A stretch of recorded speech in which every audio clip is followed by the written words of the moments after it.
Hello dear student, आज जो हम शुरू करने वाले हैं चैप्टर नंबर 1 एनसीईआरटी मैथमेटिक्स और एक्सरसाइज 1.1 का इंट्रोडक्शन है। ये क्या है कि एक एक्सरसाइज को हम करेंगे। उस एक्सरसाइज को करने से पहले उसमें क्या क्या चीज़ें हैं, उसके थोड़ा सा बेसिक, उसका थ्योरेटिकल कॉन्सेप्ट जो कुछ भी हैं उनको क्लियर करते हुए आगे बढ़ेंगे। तो इस एक्सरसाइज के इंट्रोडक्शन में बेसिकली हमें सीखना क्या है? हमें सीखना है यूक्लिड विभाजन प्रमेय। क्या सीखना है? यूक्लिड विभाजन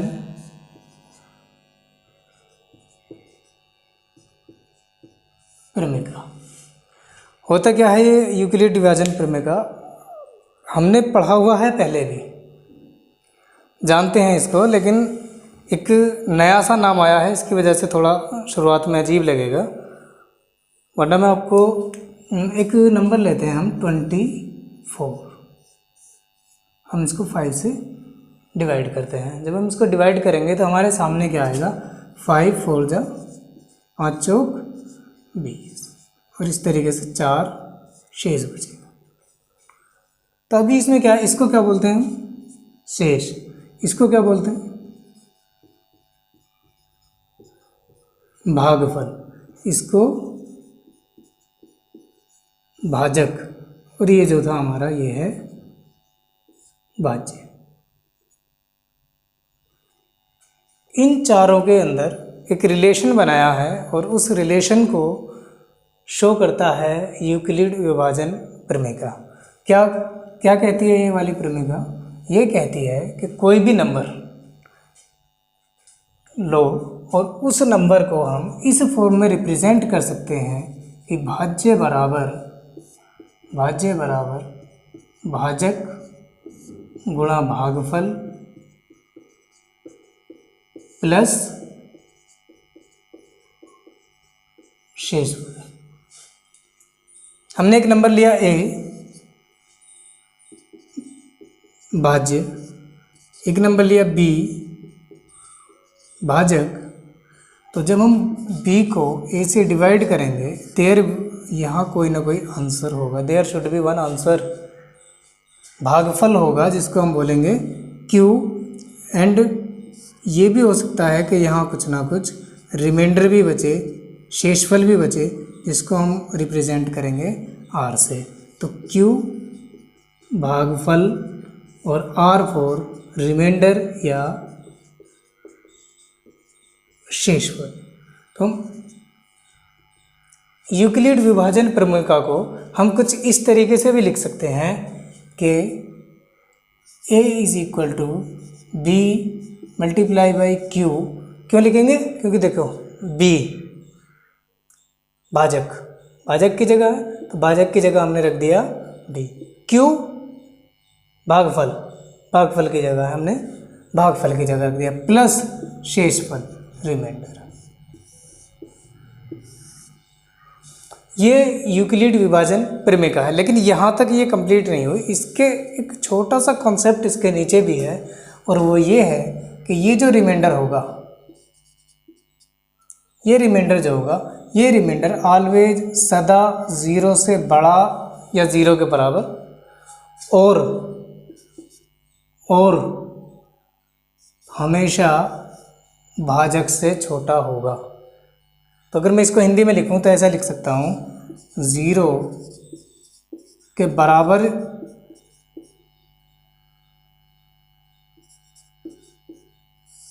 शेषफल या तो 0 के बराबर या 0 से बड़ा होगा, और छोटा होगा किससे? भाजक से हमेशा। तो यूक्लिड विभाजन प्रमेय का इसके अलावा और कुछ नहीं है। और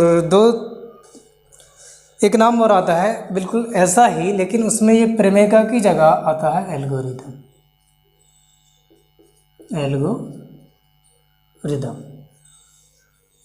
इन दोनों में ज़्यादा डिफरेंस है नहीं, विभाजन में प्रमेय में और एल्गोरिथम में। सिर्फ एक छोटा सा डिफरेंस ये है कि इस प्रमेय को जब हम किसी क्वेश्चन में बार बार लगाओ जाएंगे तो उसको बोलेंगे एल्गोरिदम। जब एक बार लगा रहे हैं तो यूक्लिड विभाजन प्रमेय का, और जब एक ही क्वेश्चन को सॉल्व करने के लिए कई बार हमें यूक्लिड विभाजन प्रमेय का लगानी पड़े तो उस सिचुएशन को हम बोलते हैं यूक्लिड विभाजन एल्गोरिदम।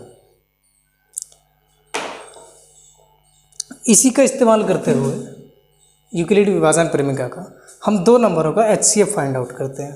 देखते हैं किस तरीके से HCF फाइंड होगा। सबसे पहले 2 नंबर लेते हैं।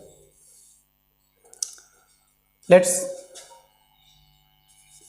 हम 2 नंबर ले लेते हैं 24 और 36।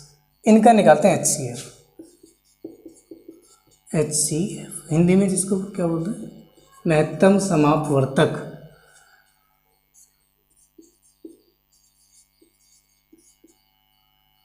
हाईएस्ट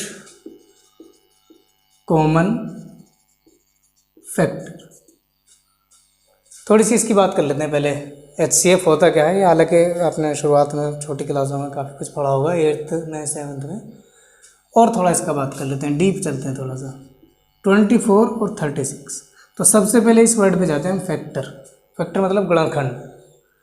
24 के गुणनखंड क्या क्या हो सकते हैं। 24 को ऐसे कौन कौन से नंबर हैं जिनसे भाग लगाई जा सकती है पूरी पूरी। 1 2 3 4 6 8 12 एंड खुद 24। ऐसे ही 36 का देखते हैं। 36 का 1 2 से भी इसमें जा सकती है, 3 से भी भाग हो जाएगी पूरी पूरी, 4 से भी हो जाएगी, 4 के बाद में 6 से हो जाएगी पूरी, 9 से हो जाएगी, और किससे होगी, 12 से हो जाएगी, और 18 और खुद 36 से हो जाएगी। ये 24 के फैक्टर हैं और ये 36 के। इन दोनों के गुणनखंडों में फैक्टर। अब आती बात कॉमन की। कॉमन पहले फैक्टर कर लिया अब हमने, अब इसमें कॉमन देखते हैं। दोनों के फैक्टरों में क्या क्या कॉमन है। 1 कॉमन है, 2 है, 3 है, ये भी आ रहा है, ये भी है, ये भी है, ये भी है, 4 ये भी है, और 12। बस यही है ना कॉमन। 24 और 36 के अंदर, इन दोनों के गुणनखंडों के अंदर सिर्फ ये वाले फैक्टर जो हैं ये कॉमन है। अब इन कॉमन फैक्टर में से लास्ट वर्ड हमारा रह गया हाईएस्ट। हाईएस्ट मतलब सबसे बड़ा। हाईएस्ट मीन सबसे बड़ा। तो इसमें सबसे बड़ा कौन सा नंबर है। ऑब्वियस सी बात है कि ये 12। सीधी सी बात ये है कि 12 इन सब नंबरों में सबसे बड़ा है। तो हम कह सकते हैं कि 24 और 36 का HCF जो है वो 12। ठीक है, एक मेथड ये हो गया। एक मेथड और था हमारा, उसमें क्या करते थे, प्राइम फैक्टराइजेशन करते थे। प्राइम फैक्टराइजेशन अभाज्य गुणनखंड विधि से। वो क्या है, 2 यानी 4 8 3 24। 24 के गुणनखंड हो गए। 2 दूनी 4 दूनी 8 3 24। 36 के करते हैं, 2 दूनी 4 3 12 3 36। ये 36 के गुणनखंड हो गए। अब इनमें कॉमन देखो, कॉमन क्या क्या है। ये कॉमन है, ये कॉमन है, और ये कॉमन है। तो इनमें से एक एक ले लो। 2 2 और 3, 2 दूनी 4 3 12। ये इसका HCF हो गया। ये तो वो मेथड थे जो हमने पहले पढ़ चुके हैं, पर इसमें हमें क्या पढ़ना है यहाँ पहले चैप्टर में, यूक्लिड विभाजन प्रमेय का प्रयोग करते हुए कैसे हम 2 नंबरों का HCF फाइंड आउट करेंगे। ठीक है, अभी हमने ये प्रमेय पढ़ी थी, उस प्रमेय को मैं साइड में लिख देता हूँ ताकि कोई दिक्कत ना रहे। क्या थी, भाज्य बराबर भाजक गुणा भागफल प्लस शेषफल। ठीक, जब भी हमें कोई 2 नंबर दिए हुए रहेंगे उसमें से हमें छोटा नंबर फाइंड आउट करना है। पहला जैसे 24 छोटा, हम इस छोटे नंबर को बड़े नंबर में भाग लगाएंगे। 24 एकम 24 12। देखिए यहाँ पे ये क्या हुआ हमारा भाजक, ये क्या हुआ भाज्य, और ये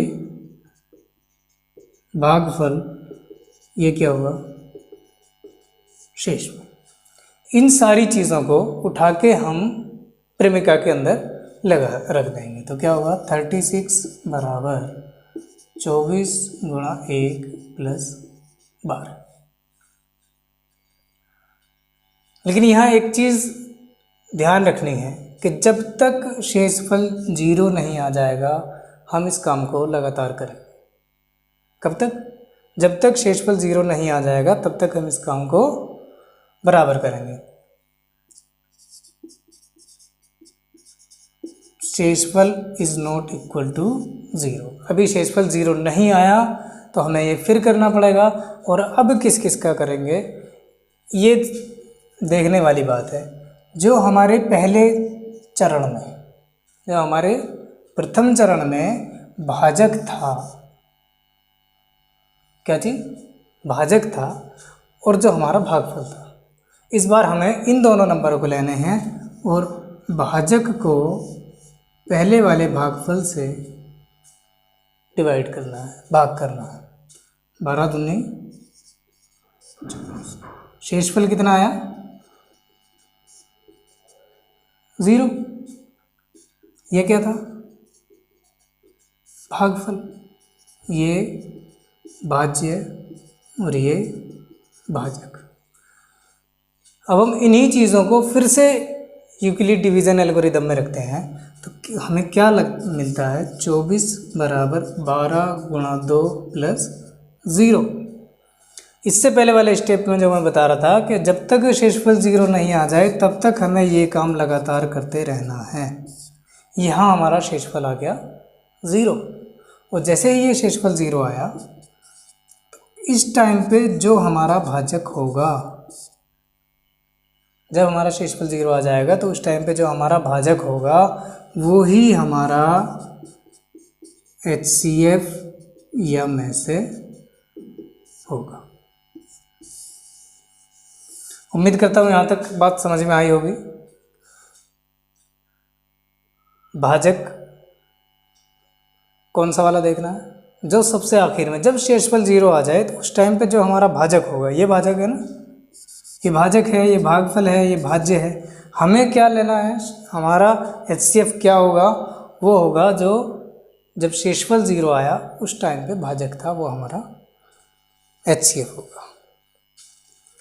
अभी यहाँ हमने क्या लगाया, यहाँ लगाया हमने यूक्लिड विभाजन प्रमेय।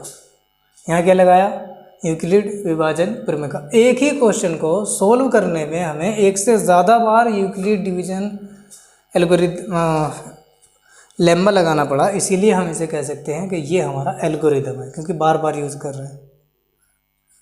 एक और क्वेश्चन लेते हैं। 135 एंड 225।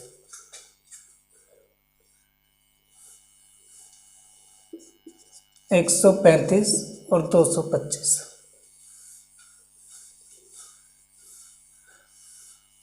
क्वेश्चन क्या है, एनसीईआरटी एक्सरसाइज 1.1 का पहला क्वेश्चन है।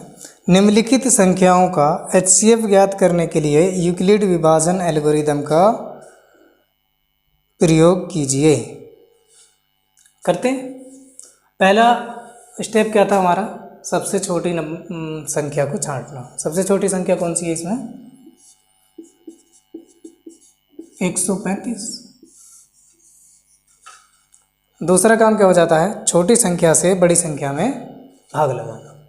लगाते हैं 135 से 225 को भाग कर, 135 एकम 135 0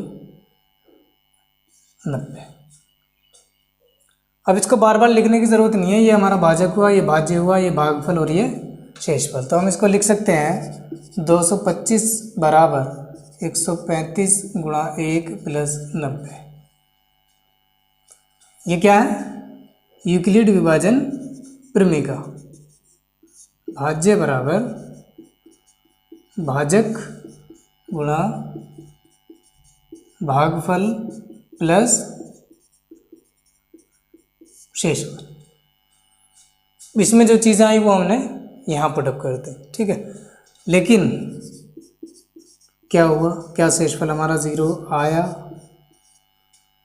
शेषफल 0 नहीं आया। और जब शेषफल 0 नहीं आया तो हमें क्या करना है, दोबारा वही काम करना है। लेकिन इस बार हमारे भाजक वो भाज्य में बदल जाएगा और भागफल भाजक में बदल जाएगा।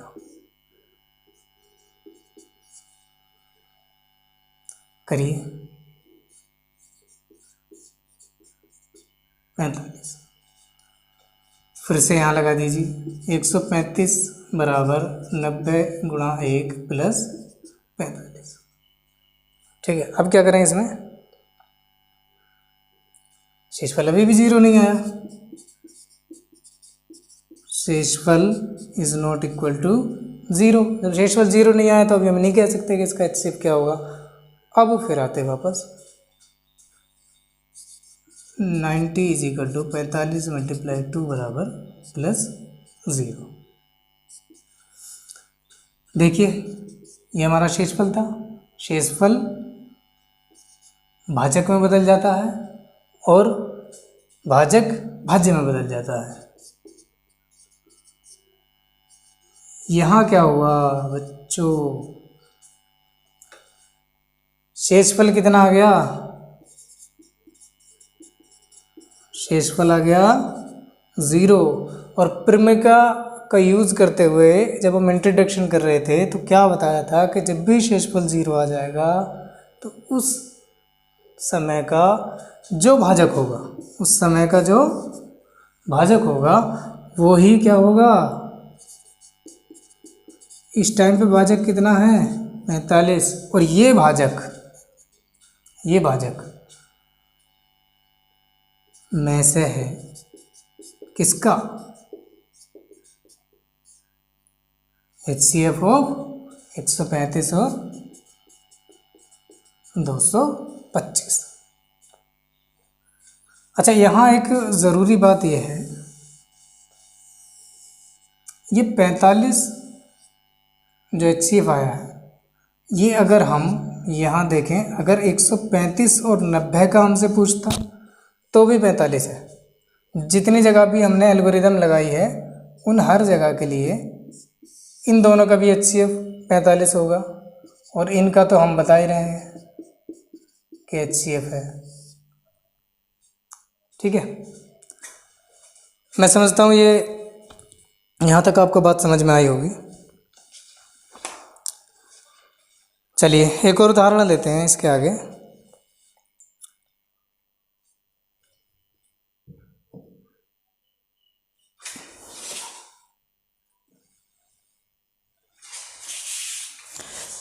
NCERT का पेज नंबर 7 पे एक उदाहरण है, थ्योरेटिकल उदाहरण।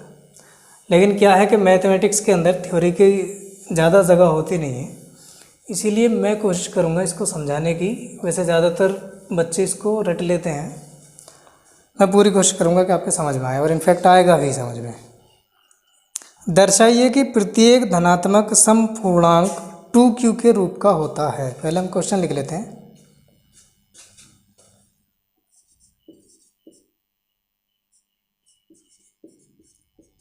दर्शाइए कि प्रत्येक धनात्मक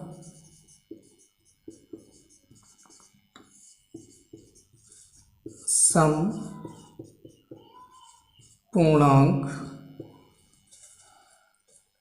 2q के रूप में होता है, 2q के रूप में होता है तथा प्रत्येक धनात्मक विषम पूर्णांक तथा प्रत्येक धनात्मक विषम पूर्णांक 2q + 1 के रूप में होता है, जहाँ q एक पूर्णांक है। ये हमारा पूरा क्वेश्चन है, एग्जाम्पल नंबर 2। और इसमें हमें ये बताना है कि जितने भी धनात्मक सम पूर्णांक हैं वो 2q के रूप में होते हैं, और जितने भी धनात्मक विषम पूर्णांक हैं वो 2q+1 के रूप में होते हैं। ठीक है, अगर एनसीईआरटी की लैंग्वेज पे जाओगे तो वो आपको रटनी पड़ेगी। मैं कोशिश करता हूँ इसको समझाने की, और जैसे मैं कराऊंगा वो एकदम परफेक्ट है, आप उसको ऐसे ही दे सकते हैं आंसर। ठीक है, अब क्वेश्चन पढ़ते टाइम हमें एक एक वर्ड पे ध्यान देना है। जैसे पूर्णांक क्या होते हैं, पूर्णांक हमें पता होना चाहिए पूर्णांक क्या है। सभी संख्याएं, पूर्ण संख्याएं माइनस में हो प्लस में हो, सभी इसमें आ जाएंगी पूर्णांक में। उनको छोड़ के जो परिमेय संख्याएं हैं, पॉइंट वालों को छोड़ के, जो पॉइंट में कन्वर्ट हो सकती हो या पॉइंटों में हो, उनको छोड़ के बाकी सब पूर्णांक है। और वो भी कैसे, सम, और सम के साथ में भी कैसे, धनात्मक। तो इसका मतलब कहीं इसने ये बात तो नहीं की कि 2, 4, 6, 8, 10 एंड सो, इन्हीं की बात कर रहा ना। पूर्णांक भी हैं, धन भी हैं और सम भी है। तो इनको किस फॉर्म में हमें दिखाना है, 2q के फॉर्म में दिखाना है। यहाँ से 2q से आप एक चीज़ ले सकते हैं, समझ में अगर आपके आ रही हो तो। अभी हमने यूक्लिड डिवीज़न प्रमेय पढ़ी थी। यूक्लिड डिवीज़न में a = b × q + r ये पढ़ी थी, जहाँ a भाज्य, b भाजक, q भागफल और r शेषफल था। तो b क्या है, भाजक। और जब आप इसको 2q से कंपैरिजन करेंगे तो आप फाइंड आउट करेंगे कि ये भाजक कितना है, 2। मतलब नंबर में किससे भाग हो रही है, 2 से। ठीक, अब देखिए हम इसमें से हर एक नंबर को 2 से भाग करते हैं। 2 से हम 2 को भाग करते हैं, रिमाइंडर 0। ठीक है, 2 से 4 को करते हैं, 2 दूनी 4, रिमाइंडर 0। 2 से हम 6 को भाग करते हैं, रिमाइंडर 2 से 8 को भाग करते हैं, एंड सो ऑन करते चले जाएंगे तो यही आएगा। अब मैं इसको इसी फॉर्म में लिखता हूँ, यूक्लिड विभाजन प्रमेय के फॉर्म में, a = bq + r के फॉर्म में। तो इससे हम देखता हूँ कि 2 = 2 × 0, 2 × 1 + 0। इस वाली कंडीशन को लिखता हूँ तो 4 = 2 × 2 + 0। थर्ड वाले को लिखता हूँ तो 2 × 3 + 0, और फोर्थ वाले को लिखता हूँ तो 2 × 4 + 0 एंड सो ऑन। तो यहाँ से इन सब से कुछ पता चल रहा है, एक कंक्लूजन आ रहा है मैं निकल के कि क्या, कि अगर हम धनात्मक सम पूर्णांक, कोई भी धनात्मक सम पूर्णांक अगर हम यहाँ रखते हैं, क्या, धनात्मक सम पूर्णांक अगर हम यहाँ लाते हैं धनात्मक सम पूर्णांक को, तो वो सदा 2 × q की फॉर्म में होगा। q क्यों लगा मैंने यहाँ पे, देखो 1, 2, 3, 4 कुछ भी आ रहा है यहाँ। और यहाँ साफ साफ क्वेश्चन में बताया गया था जहाँ q एक पूर्णांक है, यहाँ हम कोई भी पूर्णांक ले सकते हैं। वो पूर्णांक 1, 2, 3, 4 वेरी कर रहा है, बार बार बदलेगा। अब आगे कुछ भी नंबर लोगे तो ये चेंज होगा, ये चेंज नहीं होगा। तो 2 × q + 0, और जिसको सिंपली हम 2q भी लिख सकते हैं। तो इसके नीचे क्या करना होगा, आपको एक लाइन जोड़नी है, अतः सभी धनात्मक समपूर्णांक 2q की फॉर्म में होते हैं। समझ में आ गया होगा क्वेश्चन, उम्मीद करता हूँ मैं। और आप इस तरीके से करेंगे कोई नंबर नहीं काटेगा, बल्कि जो आपके नंबर काटने की बात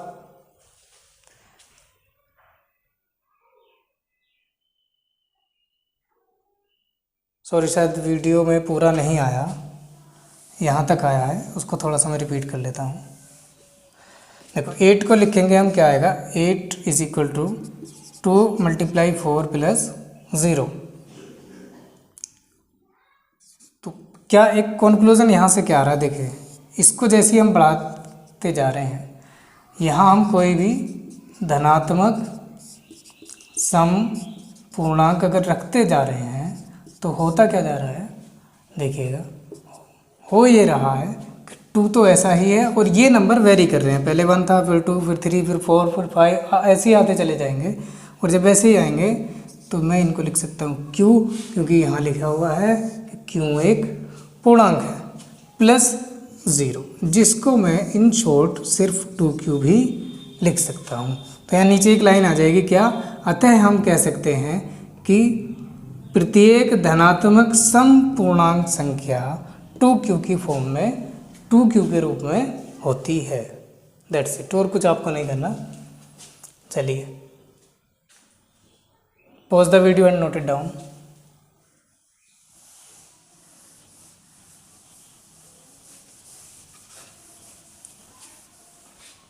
आगे चलते हैं, इसका सेकंड पार्ट क्या कहता है, थोड़ा तेजी से करेंगे इसको। 2Q + 1 के फॉर्म में होते हैं क्या, धनात्मक विषम पूर्णांक। तो पहले हम धनात्मक विषम पूर्णांक लिख लेते हैं। 1, 3, 5, 7, 9, 11, 13, 15 और एंड सो ऑन, ऐसे आएंगे ना। 1, 3, 5, 7 जो धनात्मक भी हैं, विषम भी हैं, पूर्णांक भी हैं, ठीक है। फिर वही बात, यहाँ से हमें क्या पता लग रहा है कि हमारा भाजक कितना है, 2। 2 से डिवाइड करो इनको सबको, 0, 0, 1। 3 को करिएगा फटाफट, 1, 2, 1। 5 को करिएगा, 2, 4, 1। 7 को करिएगा, ठीक है। बाकी को करते रहना एंड सो ऑन। हम इसको आगे करते हैं। देखिए होता क्या है, A = BQ + R की फॉर्म में इनको सबको रखते जाते हैं। तो हम देख रहे हैं जैसे हमने यहाँ 1 रखा तो इट इज़ 2 × 0 + 1।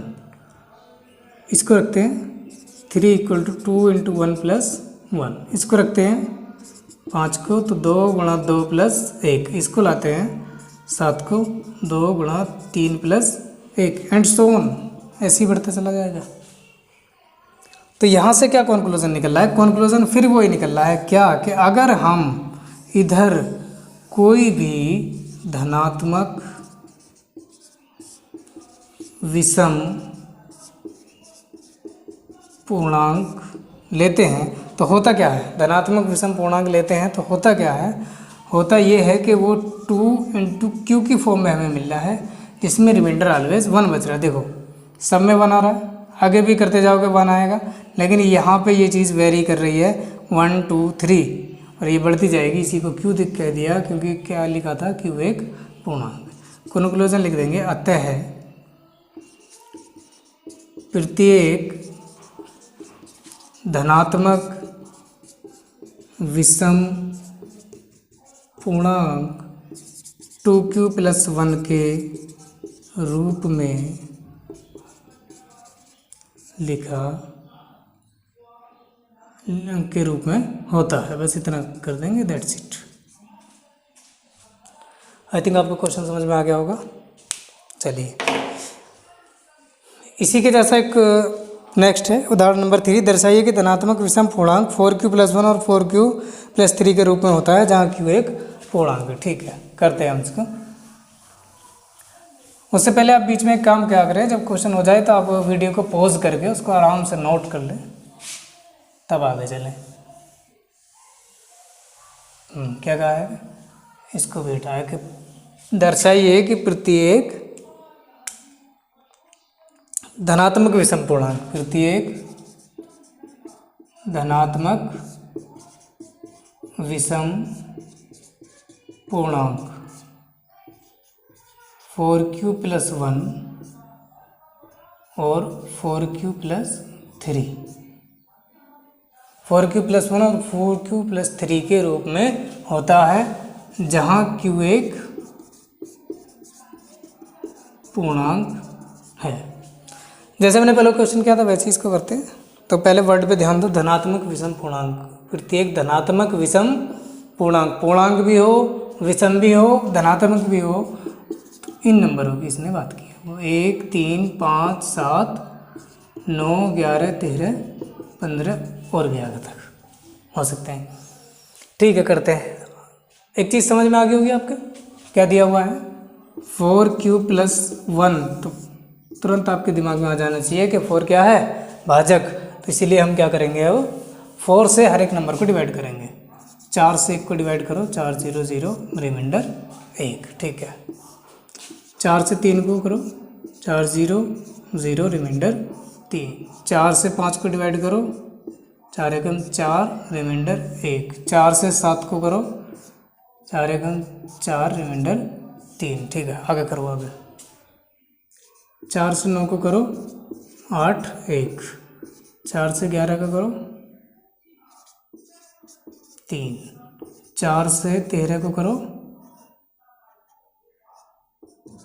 1। 4 से 15 को करो, 3। इसको उसी फॉर्म में लिखते हैं, यूक्लिड डिवीजन परिमेय के फॉर्म में, a = bq + 1। ये बार बार मैं इसीलिए लिखा रहा हूँ ताकि आपको अच्छे से याद हो जाए। a = bq + r। ठीक है, करते हैं इसको। देखिए 1 = 4 × 0 + 1, 3 = 4 × 0 + 3। अच्छा, एक काम करते हैं, इसको ना अलग लिखते हैं।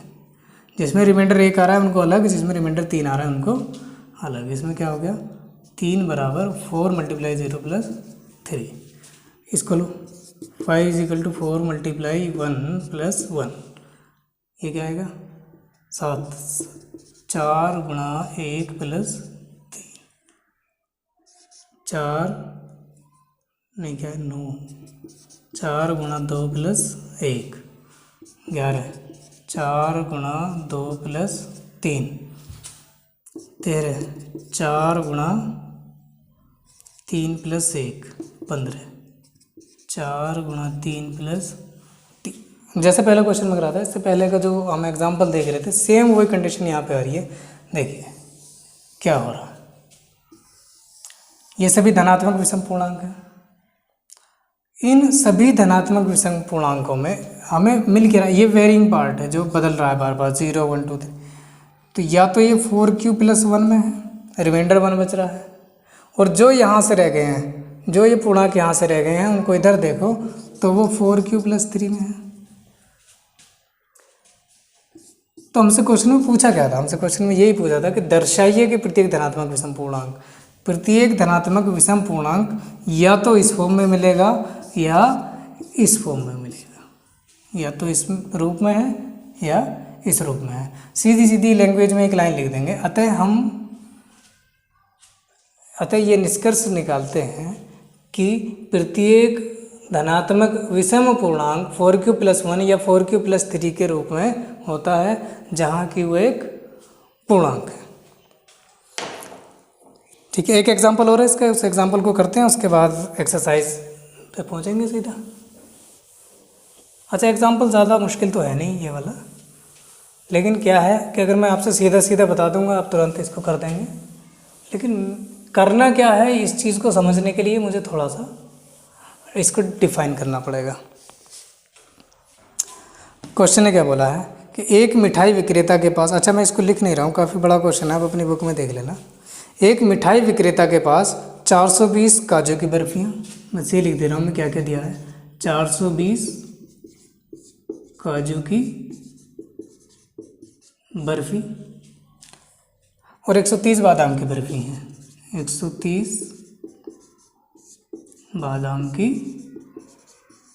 बर्फी, दो तरह की बर्फी हैं, काजू और बादाम की। अच्छा, इसके आगे क्या बोलता है, वह इनकी ऐसी ढेरियाँ बनाना चाहता है कि प्रत्येक ढेरी में बर्फियों की संख्या समान रहे। वह इनकी ऐसी ढेरी बनाना चाहता है कि प्रत्येक ढेरी में बर्फियों की संख्या समान रहे।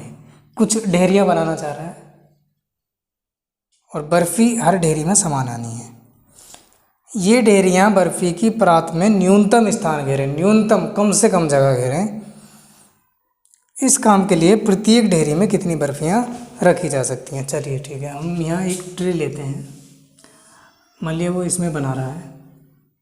काजू वाली बर्फ़ी को मैं लिखता हूँ के और बादाम वाली को लिखता हूँ बी।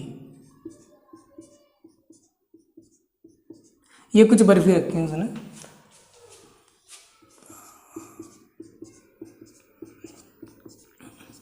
ठीक, लेकिन क्या कहा था उसने, हर ढेरी में समान, तो फिर हमें समान होनी चाहिए। तीसरी बात उसने फिर कही थी कि न्यूनतम भी होनी चाहिए, जो कम से कम जगह घेरे। अगर हम इसको इधर से खाली रखेंगे तो जगह इधर बढ़ेगी, ज़्यादा जगह हो जाएगी। तो करना क्या है, इसे फुल करते हुए चलें, इसे फुल भर के। इससे क्या होगा, ये कम से कम जगह में आएंगी। मान लेते हैं हम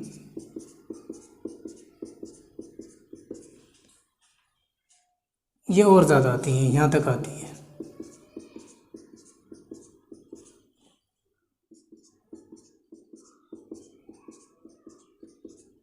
इसके बाद क्या करता है वो, बादाम की रखनी शुरू करता है।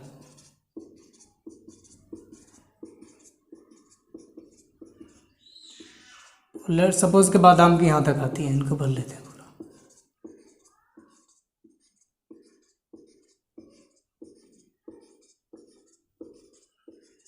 ये बात क्वेश्चन में साफ साफ लिखी हुई है कि जितनी ढेरी हैं उतनी, जितनी काजू की बर्फ़ियों की ढेरी हैं, एक ढेरी में जितनी काजू की बर्फ़ियाँ हैं उतनी ही बादाम की भी बर्फ़ियाँ हैं। ठीक है, लेट सपोज ये एक्स थी, हमें नहीं पता ये कितनी है। हम इसको मान लेते हैं कि कितने, एक ढेरी में कितनी बनी एक्स, और ढेरी कितनी बनी काजू वाली की नहीं पता, ना ही हमें इसकी पता।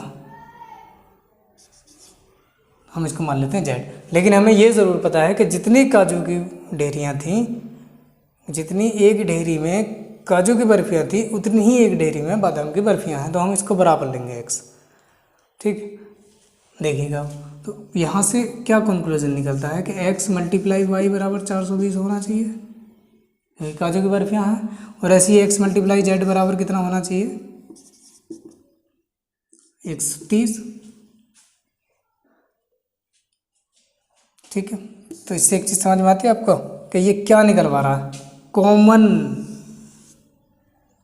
सवाल में क्या पूछा है कि प्रत्येक ढेरी में कितनी बर्फ़ियाँ रखी जा सकती हैं, प्रत्येक डेयरी में कितनी बर्फ़ियाँ रखी जा सकती हैं। तो क्वेश्चन में क्या पूछा गया है, तो प्रत्येक डेयरी में एक्स ही तो रखी जा सकती हैं, और ये एक्स क्या है दोनों में कॉमन। और जब कॉमन है तो क्या निकलेगा इसका HCF। बताने को तो मैं डायरेक्ट बता सकता था कि 130 और 420 का आप LCM निकाल दो, HCF निकाल दो, तो आप चुटकियों में इस क्वेश्चन को कर सकते थे। लेकिन कॉन्सेप्ट को समझो, कोशिश करो कि ये क्वेश्चन कैसे दिया हुआ है हमें और इसका करना क्या है,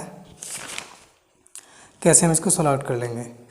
तो आगे इसमें यूक्लिड विभाजन प्रमेय का लगा करके हम इसको सॉल्व आउट करते हैं, देखते हैं इसको क्या होता है। चलिए, मेरे करने से पहले आपको एक काम करना है, 2 मिनट के लिए वीडियो पॉज करिए और यूक्लिड विभाजन प्रमेय से इसको करके देखिए। उसके बाद में जब आप कर लेंगे फिर जैसे ही मैं करूँगा उससे मैच कीजिए। वीडियो पॉज करके आराम से करो, पहले क्वेश्चन को सॉल्व आउट करो, उसके बाद फिर मैच करेंगे, देखना आपकी कहाँ गलती है कहाँ नहीं। ठीक, करते हैं इसको, देखो कैसे होगा। सबसे पहले पहला स्टेप क्या था हमारा, हमें बड़े और छोटे को छांटना। जैसे हमने बड़े छोटा कर लिया तो उसमें से हमें फिर भाजक और भाज्य को समझने में देर नहीं लगेगी। छोटा वाला भाजक और बड़ा वाला भाज्य, सीधा डिवाइड कर दो। इसका कैसे पता लगेगा, 13 दूनी 26, 13 39, 13 390, कितना बचा 30 ना। ठीक, तो हम इसको यहाँ कैसे लिखेंगे, 420 बराबर 130 गुणा 3 प्लस 30। और अभी भी यहाँ क्या है, शेषफल 0 नहीं आया, और जब शेषफल 0 नहीं आया तो दोबारा हमें लगाना पड़ेगा यूक्लिड विभाजन प्रमेय का। और उसमें क्या होता है, दूसरे बार में जो पहले भाजक होता है वो भाज्य में बदल जाता है, और जो शेषफल होता है वो भाजक में बदल जाता है। ठीक है, करिएगा ये और ये। छोटी सी बात आप ये भी देख सकते हैं कि ये छोटा है ये बड़ा है तो डिवाइड होगी। लेकिन हमने जब ये पूरी प्रमेय पढ़ी थी तो उसमें ये भी पढ़ा था कि रिमाइंडर जो हमारा शेषफल होता है वो सदा भाजक से छोटा होता है। 30 चौक 120, 10, फिर इसको लाइएगा कि 130 is equal to 30 multiply 4 plus 10। अभी भी यहाँ क्या है, शेषफल 0 नहीं है, और जब शेषफल 0 नहीं है तो क्या करेंगे हम, अगेन दोबारा से उसको करिएगा, 10 मल्टीप्लाई डिवाइड बाई 30 और 4 हो गया, जो हमें चाहिए था वो आ गया। शेषफल इज इक्वल टू 0, और जब शेषफल 0 आ गया तो हमें क्या करना है, सीधा सीधा हम बता सकते हैं तुरंत कि इस टाइम पे हमारा भाजक क्या है, इस टाइम पे हमारा भाजक है 10, और जब भाजक 10 है तो यही हमारा क्या है, में से किसका में से 420 और 130 का। लेकिन यहाँ हमसे में से नहीं पूछा गया, क्वेश्चन में क्या पूछा गया था कि एक ढेरी में कितनी बर्फियाँ आ सकती हैं, तो आप बता सकते हैं कि एक ढेरी में 10 बर्फियाँ आ सकती हैं। ठीक है, दैट्स इट। बाकी कल मिलते हैं एक्सरसाइज 1.1 के साथ, तब तक अच्छे से तैयार करिए इसको।